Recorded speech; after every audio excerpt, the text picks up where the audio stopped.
YCP నేతలు తమకు ప్రత్యర్థులే తప్ప శత్రువులు కాదు అన్నారు ఏపీ డిప్యూటీ సీఎం జనసేన అధినేత పవన్ కళ్యాణ్. క్రమశిక్షణ రాహిత్యంతో తనకు ఇబ్బందులు తీసుకురావద్దన్నారు. ప్రభుత్వ కార్యక్రమాలకు ఎవరు కూడా కుటుంబ సభ్యులను పిలవద్దు అని స్పష్టం చేశారు. ఇక నామినేటెడ్ పదవుల కోసం పోటీ నెలకొందని, కూటమిలో ఇతర పార్టీలతో సర్దుబాటు చేసుకోవాల్సి ఉంటుందని చెప్పారు. 40 ఏళ్ల రాజకీయ అనుభవం ఉన్న చంద్రబాబు సేవలు రాష్ట్రానికి అవసరమని మరొకసారి అన్నారు పవన్ కళ్యాణ్. ఇది మనం నిజంగా చాలా ఆనందపడాల్సింది, మనం గర్వించాలి. అట్ ది సేమ్ టైం చాలా బాధ్యతగా కూడా దీన్ని ముందుకు తీసుకెళ్ళాలి. అలా ఇంకో నాకు మన నాయకులందరికీ కూడా నా విన్నపం, ఎవరిని కూడా వైసీపీ నాయకుల్ని కానీ ప్రత్యర్థి పార్టీకి సంబంధించిన ఎవరు కానీ వాళ్ళు మన శత్రువులు కాదు. వాళ్ళు ఇంక్లూడింగ్ వైసీపీ కూడా మనకు శత్రువులు కాదు, మన ప్రత్యర్థులే. రాజకీయ పార్టీ వాళ్ళు మన శత్రువులుగా పరిగణించవచ్చేమో నాకు తెలియదు, అలాగే చేశారు వాళ్ళు. కానీ మనం వాళ్ళని శత్రువులుగా పరిగణించట్లేదు. ఈ మెసేజ్ మీరు దయచేసి లోతుగా మీరు అర్థం చేసుకోవాలి.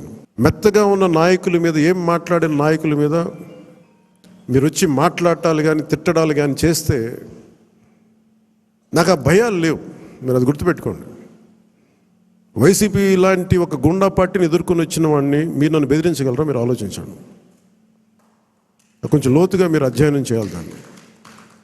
ఎందుకంటే మాట కావాల్సిన సంస్కారం కావాలి. ఇక్కడ మీరు కూర్చోబెట్టి బెదిరించేసి సామాజిక మాధ్యమంలో మన నాయకులు మీరే తిడతా ఉంటే నేను మిమ్మల్ని వదులుకోవడానికి సిద్ధంగా ఉంటాను, గుర్తుపెట్టుకోండి. కొంత మనం టీడీపీ తోటి, భారతీయ జనతా పార్టీ తోటి ప్రధానంగా మనం పంచుకోవాలి కాబట్టి కొన్ని బ్యాలెన్స్ చేసుకోవాలి, అడ్జస్ట్ చేసుకోవాల్సినవి ఉంటాయి. అందరూ నన్ను చైర్మన్ పదవులు తప్ప ఎవరు తక్కువ అడగట్లేదు. దయచేసి అందరూ చైర్మన్లు కూడా నేను లేవు అక్కడ.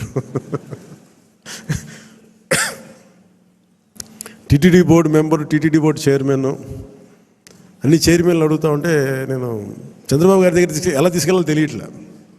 మరి మా పార్టీ సంగతి ఏంటి, ఆయన ఏంటంటే నేను ఏం చెప్పందని.